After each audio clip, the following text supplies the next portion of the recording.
because it's where you're going. The change now is for where you're going tomorrow.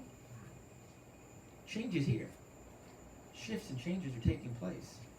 Relationship changes, job changes, relocation changes, friendships are changing, new relationships, new friends are coming into your life. Some are leaving your life. Some things you were doing in terms of ministry, certain focuses that you had are shifting and changing. God is getting ready to do a new thing in you. I don't know if you heard that. God is getting ready to do a new thing in you. There is something new that's growing on the inside of each of you.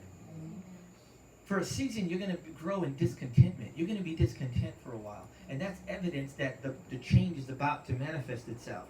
Is when you come to a place of discontentment, and then you learn the art of contentment. And once you learn the art of contentment, then God opens up revelation to what is going to happen next. And sometimes when you think you're going in one direction and you're moving in that direction and you feel the leading of the Spirit in that direction, do you know that the winds can shift? Change happens.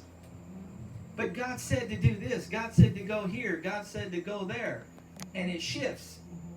The worst thing you can do is keep moving in a direction when the wind shifted in another direction. The wind blows wherever it pleases. Wherever He pleases. You hear its sound. You don't know where it's coming or where it is going. So it is those born of the Spirit. You hear its sound. Wind is something you hear. Wind is likened to the Spirit. And what you need to move in the direction of God shifting is you need to have faith. It takes faith to move with the shifting of the wind. The reason why is because wind was designed to be heard. And faith comes by hearing. So when the wind shifts, you ought to be hearing, because you're going to need faith to move with the shiftings of the wind.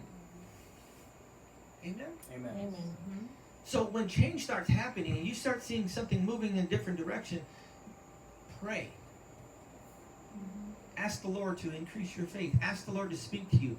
Do not be anxious about anything.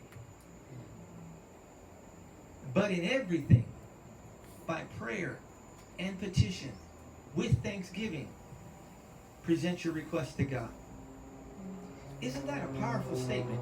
With thanksgiving, present your request to God. Oftentimes, we will present our request to God, and depending on the outcome, we give thanks. But not according to the way the verse is outlined. Give thanks first. What does that mean? That means you are thanking God for the outcome before you ever see the outcome. Which means if it's a yes, you're thankful. If it's a no, you're thankful. If He says go, you're thankful. If He says stay, you're thankful. If He says move, you're thankful. If He says be still, you're thankful. That's the art of contentment, is learning how to give thanks for all things. Amen? Do not be anxious about anything, but in everything by prayer and petition with thanksgiving, present your request to God. And then it says, if you keep it in that divine order, then He says, and the peace of God, which surpasses, transcends all understanding, will guard your mind and your heart in Christ Jesus. There is a peace that is your protector, especially in the valley of decisions.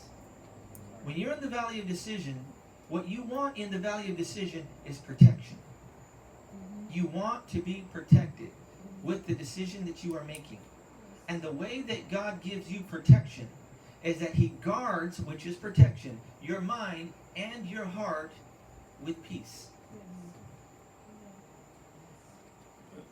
So when you take a step out in faith, I get this question asked all the time. Well, how do you know it's the will of God? How do you know when to move? How do you know when it's God is in this? How do you know it's not just me? How do you know? Well, how I know and how I've learned, even when I don't know, I don't have a clear answer. And it all spelled out right before me. Even if I don't have that, what I do is I close my eyes, I open my ears, because faith comes by hearing, and then I wait for the peace that surpasses all understanding. And if I have a peace, not just a peace of mind that's guarding my mind, but I also have a peace in my heart. It's guarding my heart. And when this and this are in agreement, then I move forward. If I have a peace of mind but not a peace of heart, I still won't move forward. I have to have a peace of mind and a peace of heart when I move forward.